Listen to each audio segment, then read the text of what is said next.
Preterm பேபிஸோட parents தெரிஞ்சுக்க வேண்டிய முக்கியமான சில விஷயங்களை பார்ப்போம்.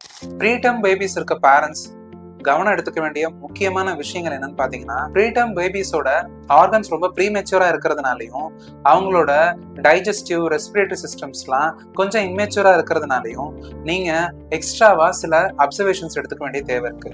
இதுல பாத்தீங்கன்னா அவங்களோட இம்யூன் பாத்வேஸ், அதாவது அவங்களோட நோய் எதிர்ப்பு திறன் ரொம்ப குறைவா இருக்கிறதுனாலையும் இல்ல டிஃபிஷியண்டா இருக்கிறதுனாலையும் அடிக்கடி இன்ஃபெக்ஷன்ஸ் எடுத்துக்கக்கூடிய தன்மை அவங்களுக்கு உண்டு. அது இல்லாம நார்மலா இருக்கிற குழந்தைங்களுக்கே சத்து குறைபாடு வர்றதுனால ப்ரீடம் பேபிஸ்க்கு அதிகமான சத்து குறைபாடு வர்றதுக்கு சான்சஸ் அதிகம் உண்டு.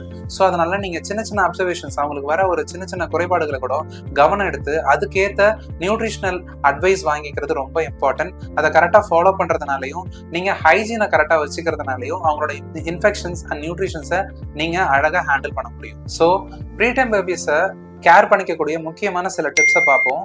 முக்கியமா பாத்தீங்கன்னா, முதல்ல ப்ரீடம் பேபிஸ்க்கு ஃபீடிங் பண்ணும்போது ஒரே நேரத்துல அதிகமா கொடுக்கறதும் அப்புறம் ரொம்ப லாங் கேப் எடுத்துக்கிறதும் இல்லாம நீங்க கொஞ்சம் கொஞ்சமா அப்பப்ப கொடுக்கறது அவங்களுக்கு ஹெல்ப்ஃபுல்லா இருக்கும். நம்பர் 2 பாத்தீங்கன்னா, இந்த கங்காரு மதர் கேர்ன்னு சொல்லுவாங்க. ப்ரீடம் குழந்தைங்க நைட்ல தூங்கும் போதோ இல்ல டே டைம்ல தூங்கும் போதோ மதரோட ஸ்கின் டு ஸ்கின் கான்டாக்ட்ல இருக்கிறது அவங்களோட க்ரோத்துக்கு ரொம்ப ஹெல்ப்ஃபுல்லா இருக்கும். நம்பர் 3 பாத்தீங்கன்னா ஹைஜீன்.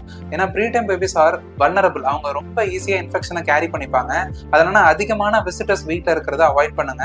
அடிக்கடி எல்லாரும் குழந்தைய மாத்தி கையில ஹேண்டில் பண்றதை அவாய்ட் பண்றது நல்லது. நம்பர் 4 பாத்தீங்கன்னா, ப்ரீடம் பேபிஸோட சென்சரி நர்வஸ் சிஸ்டம் ரொம்ப டெலிகேட்டா இருக்கிறதுனால அதிகமான சவுண்ட் அண்ட் அதிகமான லைட்ஸை அவாய்ட் பண்றது அவங்க ஹெல்த்துக்கு ரொம்ப நல்லது. ஸோ இந்த ஸ்டெப்ஸ் எல்லாம் நீங்க எடுக்கும் போது குழந்தையோட ஹெல்த்தை ப்ரிசர்வ் பண்ணலாம். அகம் ஹோமியோபதி கிளினிக்ல இருந்து நான் டாக்டர் அனந்த சிவசேரன். நம்ம கிளினிக் 2 பிரைம் லொகேஷன்ல இருக்கு. ஒன்னு பூந்தமல்லி அண்ட் வடசரவாக்கம். நம்ம கிளினிக்ல கன்சல்டேஷன் டைரக்ட் கிளினிக் விசிட்லயும் இருக்கு, அது இல்லாம ஆன்லைன் மோட்லயும் இருக்கு. நீங்க என்ன கன்சல்ட் பண்றதுக்கு ஸ்கிரீன்ல தெரியுற இந்த நம்பருக்கு டெக்ஸ்ட் ஆர் கால் பண்ணலாம். அது இல்லாம நம்ம கிளினிக்கோட அட்ரஸையும் ஸ்கிரீன்ல ஆட் பண்ணிருக்கேன். உங்களுக்கு ஏதாவது டவுட்ஸ் இருந்தாலோ இல்ல வேற ஏதாவது டாபிக் பத்தி நான் பேசணும்னு தோணுனாலோ கமெண்ட்ல சொல்லுங்க, நான் கண்டிப்பா அது மேல ஒர்க் பண்ணுவேன்.